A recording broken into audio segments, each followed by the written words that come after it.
How are you all doing? I'm back. I'm back, and I was talking about when I last left off. I was talking about when someone quits, and how much I depend on my wife she's my to the right of the North Star as far as my sobriety goes and the honesty goes. But whenever I would go back to whenever I said my prayer and I had taken out the Bible and I went to some scripture, and it dealt with having a lot of faith, and it also dealt with honesty. And the thing that struck me about that night was the word honesty kept coming back up and kept coming back up for some reason in my mind. And I had come to the realization that this has to be an honest decision that we make whenever we turn ourselves back over to Jesus and let him take control and let him do the driving and let him have the wheel, because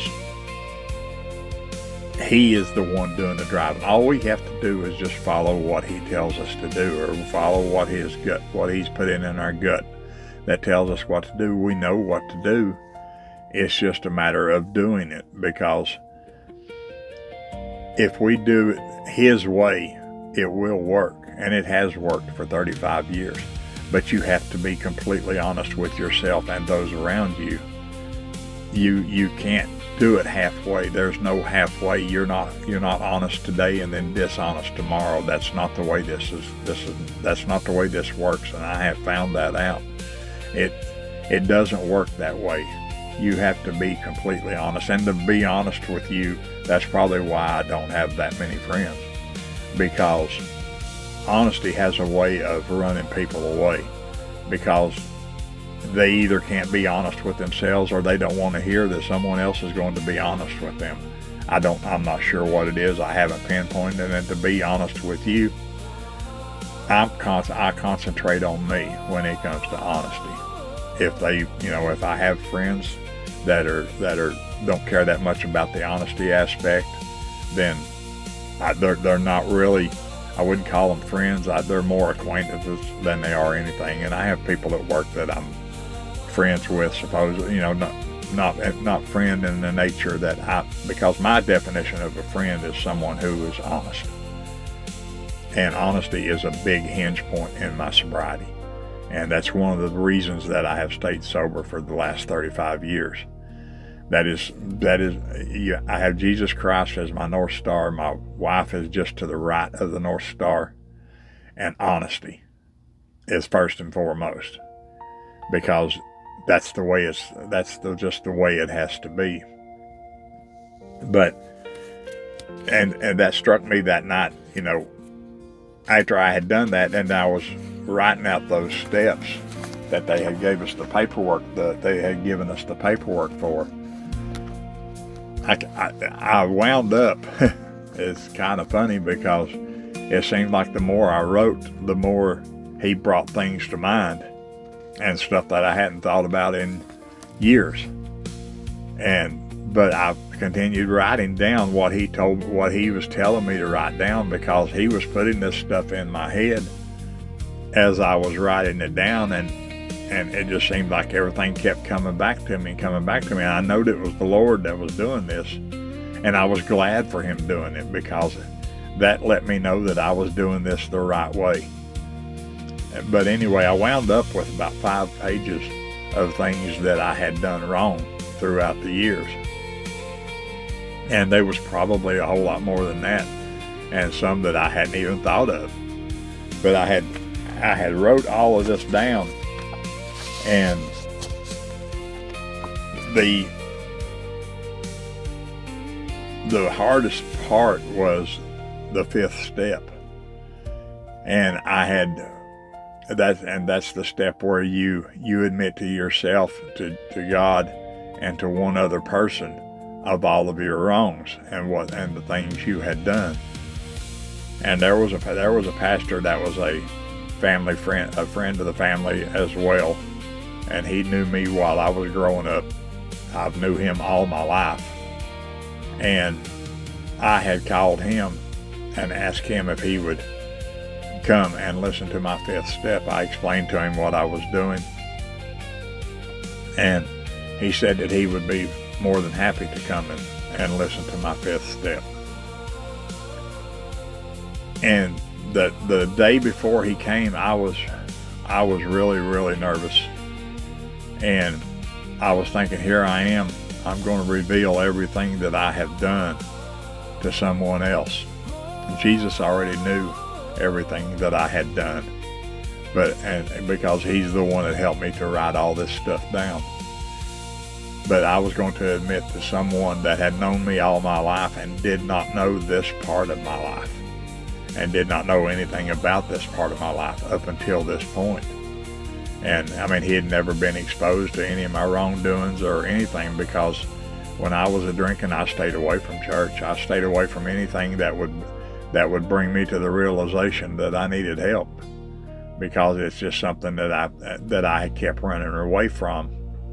But the next day, and I kept thinking that night, and I prayed a lot that night for the Lord to just help me to get through this, and that I would continue following what he wants me to do in order to stay sober. And I have done so for 35 years now. And, to this day, I have not had a drink since those last 2 quarts of beer. And there's one other thing that I had also asked him to do, and I still ask him to do from time to time in my prayers, is I ask him not to never let me forget my last day drunk or my last day drinking.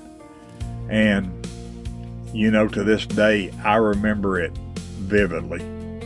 That last day, I remember walking out. I remember seeing my mother and my sister there. I remember the words out of my mother's mouth, "Are you ready to go to the hospital?" It wasn't, "How are you doing?" Hi, how you doing? It's been a long time. It wasn't a cordial visit. She just blurted it out. "Are you ready to go to the hospital?" And at that point, that's what I did. But in all this time, the honesty factor was coming back, and I knew that I had to bring all of this up to the pastor the next day. And I think I lost my train of thought there for a second, but it'll come back to me.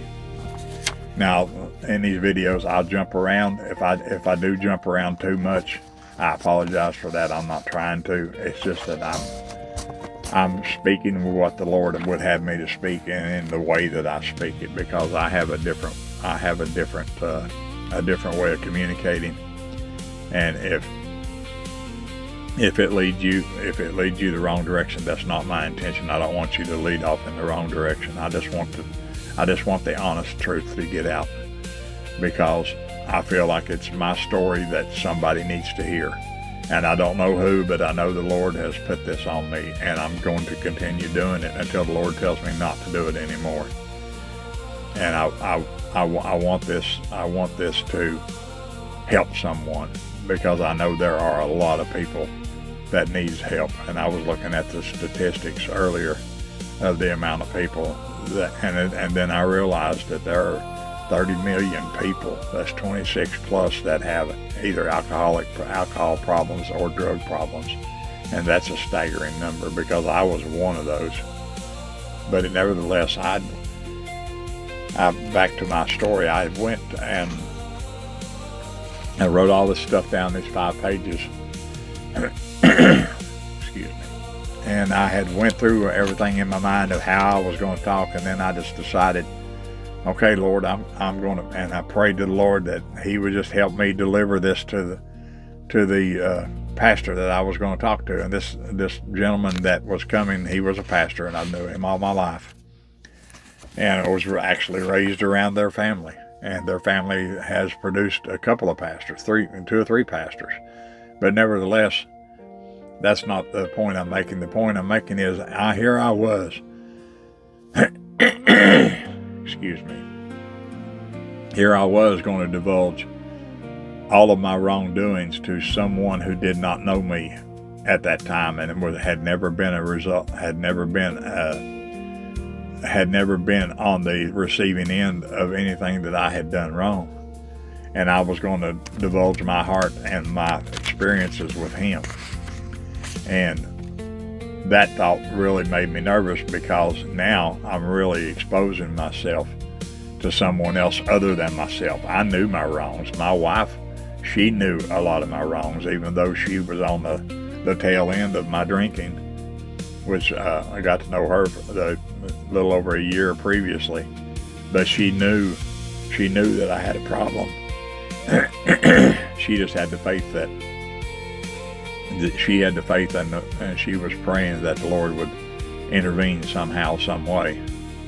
And actually, she had no idea what I was planning on doing, but until after the fact, I explained to her afterwards. But anyway, this preacher, he was supposed to come over here the next morning, and I'll explain more on that in the next video. If you have any questions or comments, feel free to email me at 35yearskept@gmail.com.